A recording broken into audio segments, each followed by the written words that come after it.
नमस्कार, मैं हूं स्वाति भाटिया रावत और राज्यसभा टेलीविजन की खास पेशकश विज्ञान व तकनीकी से जुड़ी खबरों के साप्ताहिक कार्यक्रम ज्ञान विज्ञान में आप सभी का स्वागत है, जिसमें हम लेकर आए हैं हफ्ते भर की विज्ञान व तकनीकी से जुड़ी खबरें। लेकिन पहले डालते हैं नजर इस हफ्ते की सुर्खियों पर। नैनो मिशन के दूसरे चरण को मंजूरी, नैनो तकनीक के विकास पर होंगे 650 करोड़ रुपए खर्च। केंद्रीय स्वास्थ्य मंत्री ने किया 3 चिकित्सीय किटों का शुभारंभ। वैज्ञानिक जागरूकता पर राष्ट्रीय सम्मेलन साइंटिफिक टेम्पर और दी नेशन पर हुई चर्चा। पेपर टेस्ट के जरिए होगी कैंसर की जांच, भारतीय मूल के वैज्ञानिक ने किया नई तकनीक का विकास। और खोज खबर में जानेंगे वैज्ञानिक दृष्टिकोण की अवधारणा के बारे में विस्तार से।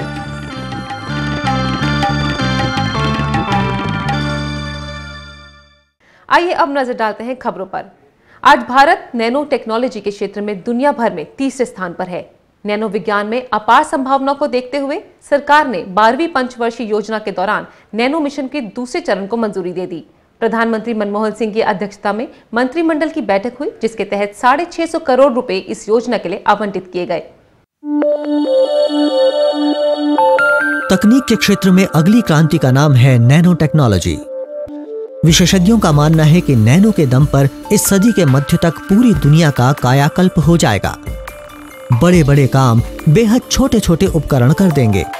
दरअसल सूक्ष्म से सूक्ष्मतर की क्रांतिकारी खोज ही नैनो टेक्नोलॉजी है। नैनो टेक्नोलॉजी की उपयोगिता और संभावनाओं को देखते हुए सरकार ने 12वीं योजना के अंतर्गत नैनो मिशन के दूसरे चरण की स्वीकृति दे दी, जिसके तहत अगले 5 वर्षों तक 650 करोड़ रुपए इस योजना के विकास पर लगाए जाएंगे। इस मिशन के अंतर्गत सभी वैज्ञानिक संस्थानों और उद्योगों को इस प्रौद्योगिकी के लिए प्रोत्साहित किया जाएगा। इस मिशन से मूलभूत अनुसंधान, मानव संसाधन विकास, अनुसंधान बुनियादी ढांचा विकास, अंतर्राष्ट्रीय सहयोग, नैनो एप्लीकेशन और प्रौद्योगिकी विकास के जरिए नैनो विज्ञान एवं प्रौद्योगिकी को और अधिक सशक्त किया जाएगा। साथ ही नए चरण में नैनो मिशन के तहत एप्लीकेशन आधारित अनुसंधान एवं विकास को प्रोत्साहित करने के नए प्रयास होंगे, ताकि उपयोगी उत्पाद, प्रक्रियाएं और प्रौद्योगिकी उभर कर सामने आए। सरकार ने साल 2007 में अम्ब्रेला कैपेसिटी बिल्डिंग प्रोग्राम के अंतर्गत नैनो मिशन की शुरुआत की थी, जिसके तहत 5 वर्षों के लिए 1000 करोड़ रुपए का आवंटन किया गया था। नैनो मिशन के पहले चरण की बदौलत ही आज भारत नैनो विज्ञान के क्षेत्र में वैज्ञानिक प्रकाशनों की नजर से विश्व में 5वें स्थान पर आता है।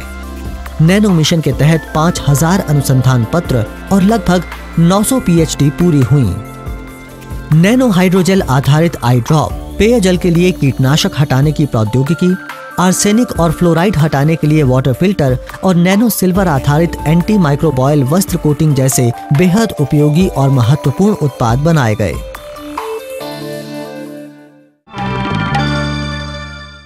देश के केंद्रीय स्वास्थ्य मंत्री गुलाम नबी आजाद ने हाल ही में 3 चिकित्सीय किटों का लोकार्पण किया, जिसमें से एक किट दूषित खाद्य और पानी से होने वाले रोगों की जांच के लिए, दूसरा खून में आयरन की कमी को मापने के लिए और तीसरा विटामिन ए की कमी को जांचने के लिए है। डायरिया, टाइफाइड, कॉलेरा और भी न जाने कितनी बीमारियां हैं जो दूषित भोजन और पानी के संक्रमण की वजह से होती हैं। कभी कभी इन बीमारियों का पता चलते चलते 2 से 4 दिन या फिर सप्ताह भर का वक्त लग जाता है। साथ ही बीमारी का पता करने में हजारों का खर्च भी हो जाता है। हैरत की बात है कि आज भी हमारे देश में सालाना 13% बच्चों की मौत डायरिया से होती है। राष्ट्रीय परिवार स्वास्थ्य सर्वे के अनुसार एनीमिया यानी कि खून में आयरन की कमी से 56% लड़कियां और 30% लड़के ग्रस्त हैं।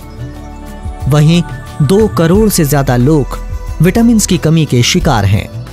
ऐसे में ये स्वास्थ्य संबंधी समस्या देश के लिए चिंता का विषय बन गई है, जिसे देखते हुए केंद्रीय स्वास्थ्य मंत्री गुलाम नबी आजाद ने ऐसी किट का विमोचन किया, जिसे राष्ट्रीय पोषण संस्थान हैदराबाद के वैज्ञानिकों ने मिलकर बनाया है। ये स्वदेशी किट 6 से 9 महीने के भीतर बाजार में उपलब्ध होगी, जो यूजर फ्रेंडली तो है ही, साथ ही किफायती भी है। This user friendly and rapid detection system will be of immense use to FSSAI and also to integrated disease surveillance program, which reports on food poisoning outbreaks across the country. And this indigenous test kit will bring down the cost by less than 30%. Our team has developed 2 kits. The first kit is an ELISA test for detecting ferritin. Ferritin is a storage protein for iron, and if there is iron deficiency, this protein level comes down in circulation. So you can detect that using this test and will know whether a person is iron deficient or not. So this will help us to screen the population for iron deficiency, because anemia is highly prevalent in our country, and iron deficiency is supposed to be the major cause of anemia. So this test will help us to identify the real cause of anemia in an affordable way. And the second kit is it's a collection kit, for blood collection kit. It is known as dried blood spot collection kit, and so this is exclusively developed for vitamin A status. पहली kit के द्वारा आसानी से खाद्य और जलजनित रोगों की वजह का पता लगाया जा सकेगा और दूसरी एलाइजा किट है जो शरीर में आयरन की मात्रा की जांच करेगी और तीसरी किट के जरिए शरीर में विटामिन ए की कमी की जांच की जाएगी।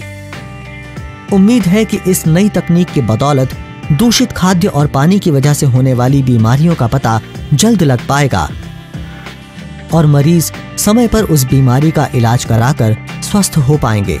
साथ ही एनीमिया और विटामिन की कमी से ग्रस्त लोगों की संख्या में भी कमी आएगी।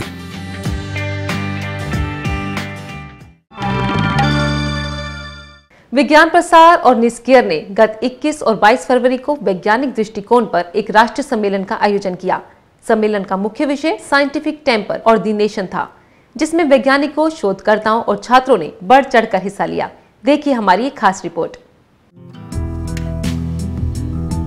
साइंटिफिक टेम्पर यानी वैज्ञानिक सोच।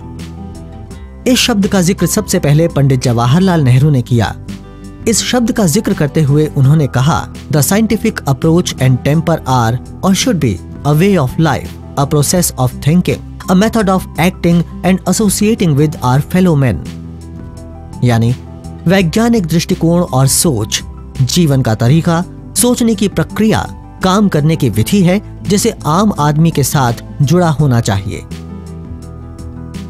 21 और 22 फरवरी को विज्ञान प्रसार और निस्केयर यानी national institute of science communication and information resources ने IIT दिल्ली के परिसर में एक सम्मेलन आयोजित किया, जहां साइंटिफिक टेम्पर और द नेशन पर गहन चर्चा की गई।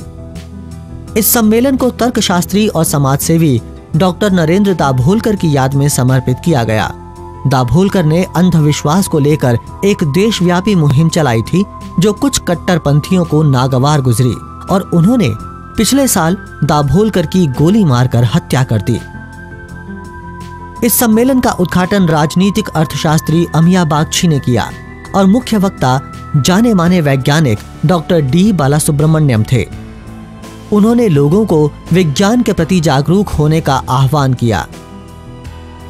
इस 2 दिवसीय सम्मेलन में विज्ञान एवं प्रौद्योगिकी के सचिव टी रामासामी, देश के कई वैज्ञानिक और विज्ञान में रुचि रखने वाले लोग शामिल हुए। सम्मेलन में पूर्ण और समानांतर सत्रों में समाज को विज्ञान से जोड़ने, कला, संस्कृति, शिक्षा और मीडिया जैसे कई विषयों में वैज्ञानिक दृष्टिकोण पर गहन चर्चा हुई।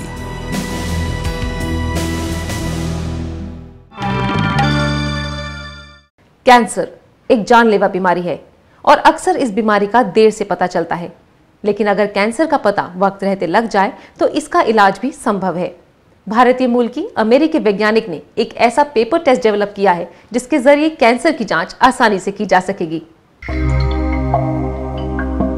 कैंसर पूरी दुनिया के स्वास्थ्य जगत के लिए एक चुनौती बन गया है। इस क्षेत्र में आए दिन नए नए प्रयोग किए जा रहे हैं। पूरी दुनिया के वैज्ञानिक और शोधकर्ता जल्द से जल्द इस बीमारी का तोड़ ढूंढने की कोशिश कर रहे हैं। ऐसे में भारतीय मूल की अमेरिकी वैज्ञानिक ने कैंसर के लिए एक नई तकनीक विकसित की है जिसमें एक पेपर टेस्ट की मदद से कैंसर का पता लगाया जा सकेगा। इस टेस्ट किट की खास बात यह है कि कैंसर की जांच प्रेगनेंसी टेस्ट की तरह की जाएगी, जिसमें यूरिन का सैंपल लिया जाएगा और रिजल्ट कुछ ही मिनटों में आ जाएगा। MIT प्रोफेसर और हार्वर्ड ह्यूज मेडिकल इंस्टीट्यूट के इन्वेस्टिगेटर संगीता भाटिया ने इस तकनीक को विकसित किया है। ये टेक्नोलॉजी नैनो टेक्निक पर आधारित है। नैनो कण ट्यूमर प्रोटीन प्रोटीसेस के साथ संचार करते हैं। हर कण सैकड़ों की तादाद में बायोमार्कर छोड़ता है, जिसकी वजह से मरीज के यूरिन से इनका आसानी से पता लगाया जा सकता है। इस तकनीक की मदद से बीमारी की जांच आसानी से, सस्ती और जल्दी की जा सकेगी और मरीज का इलाज भी जल्दी शुरू हो सकेगा। और अब वक्त है एक छोटे से ब्रेक का। देखते रहिए कार्यक्रम ज्ञान विज्ञान।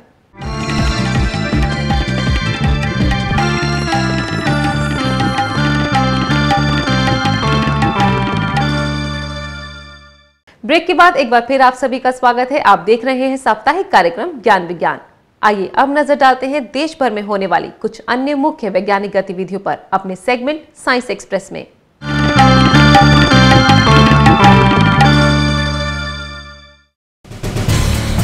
भारत और ब्रिटेन मिलकर स्वास्थ्य के क्षेत्र में एक दूसरे की मदद करेंगे, जिसके मद्देनजर हाल ही में एक बैठक हुई जिसमें भारत और ब्रिटेन के स्वास्थ्य सचिवों ने शिरकत की, जिसके तहत साल 2013 में दोनों देशों के बीच हुई स्वास्थ्य संबंधी समझौते को साझा किया गया और स्वास्थ्य संबंधी आगे की रणनीति बनाई गई।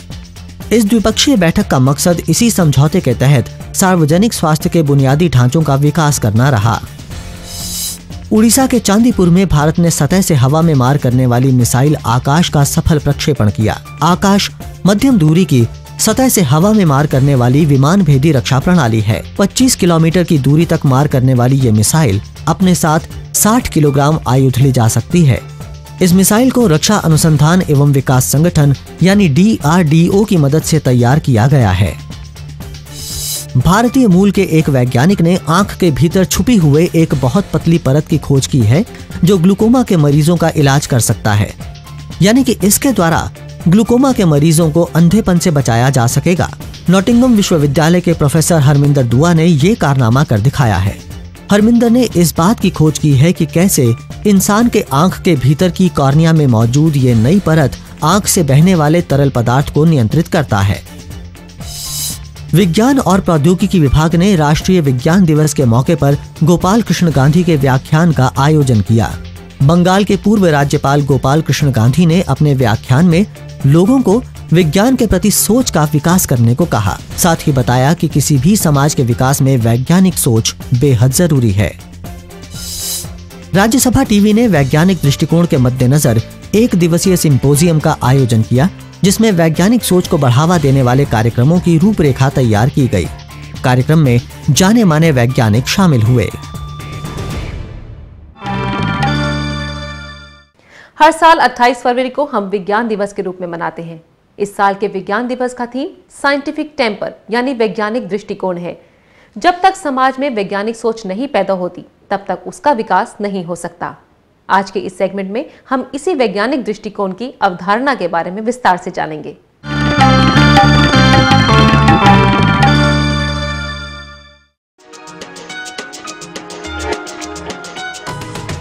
21वीं सदी यानी तरक्की और विकास। चाहे चांद पर घर बसाने की बात हो या प्रौद्योगिकी का वर्चस्व, जमीन से लेकर अंतरिक्ष तक वैज्ञानिकों की पैठ है। हर ओर विज्ञान और विकास है। इस सदी का ये पहलू जितना खुशनुमा है, वहीं इसका एक डरावना पहलू भी है, जहां हम इन सभी बातों से परे ऐसे समाज में जी रहे हैं जहां ना केवल अंधविश्वास बल्कि रूढ़िवादिता भी हावी है।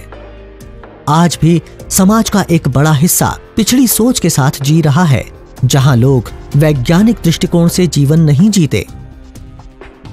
दरअसल वैज्ञानिक दृष्टिकोण या सोच एक ऐसी प्रक्रिया है जिसमें वैज्ञानिक विधियों का इस्तेमाल होता है, जहां किसी भी वस्तु या प्रकरण को उत्सुकता और जिज्ञासा से देखने के बाद उसका विश्लेषण, जांच और उसकी पड़ताल की जाती है।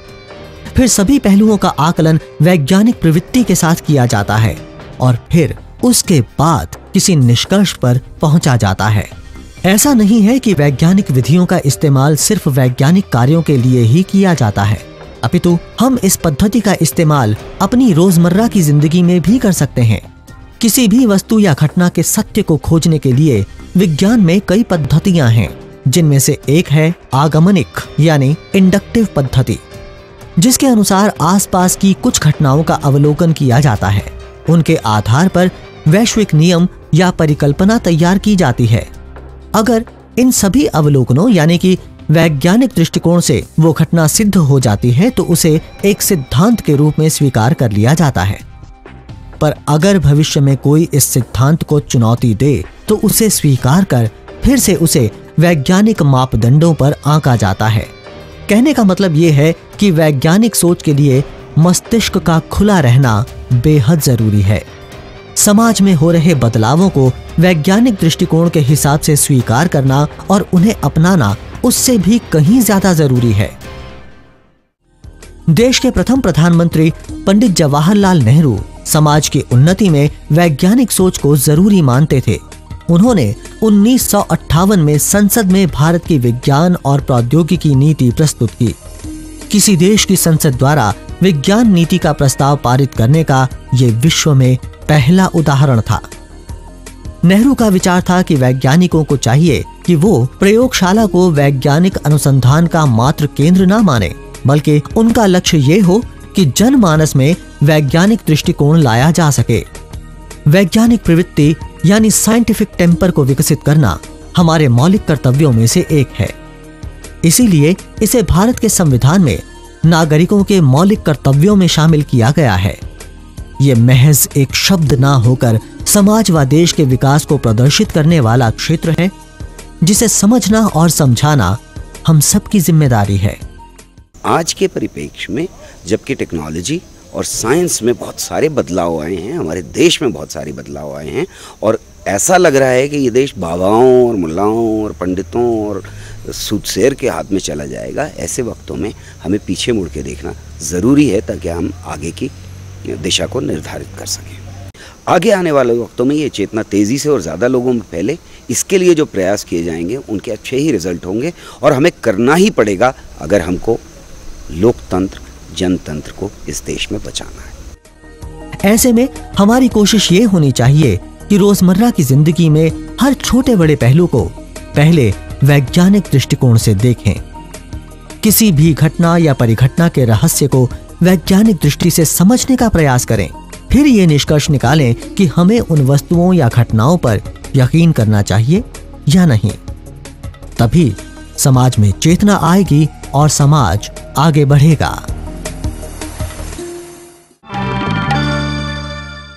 और क्या है इस सप्ताह के इतिहास में विज्ञान का योगदान, जानेंगे अपने सेगमेंट इतिहास के पन्नों में।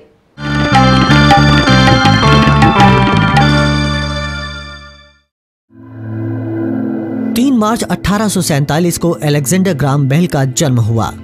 पूरी दुनिया इन्हें टेलीफोन आविष्कारक के रूप में जानती है। ग्राहम बेल ने न केवल टेलीफोन बल्कि कम्युनिकेशन टेक्नोलॉजी के क्षेत्र में कई उपयोगी आविष्कार किए। Optical fibre system, decibel unit, metal detector, बधिरों के लिए सुनने की मशीन जैसे न जाने कितने ही आविष्कारों का श्रेय ग्राहम बेल को जाता है। वेलेंटिना टेरेश्कोवा का जन्म 6 मार्च 1937 को हुआ। रूस में जन्मी वेलेंटिना टेरेश्कोवा पहली महिला थीं जिन्होंने सबसे पहले अंतरिक्ष का दौरा किया। 18 वर्ष की उम्र में ही ये पैराशूटिंग में माहिर थीं, जिसकी वजह से उन्हें 1962 में वोस्तोक 5 स्पेसक्राफ्ट के जरिए अंतरिक्ष में जाने का मौका मिला। 71 घंटे के इस सफर को वेलेंटिना टेरेश्कोवा ने सफलतापूर्वक पूरा किया। फोटोग्राफी के बारे में आज कौन नहीं जानता। इस शब्द की खोज करने वाले जोसेफ नाइसफोर का जन्म 7 मार्च 1765 को हुआ था। इन्होंने 1826 में पहला फोटोग्राफ प्रदर्शित किया, जिसे हीलियोग्राफ के नाम से जाना जाता है। इसके अलावा जोसेफ नाइसफोर ने पहले आंतरिक दहन इंजन की खोज और विकास अपने बड़े भाई क्लाउड के साथ मिलकर किया।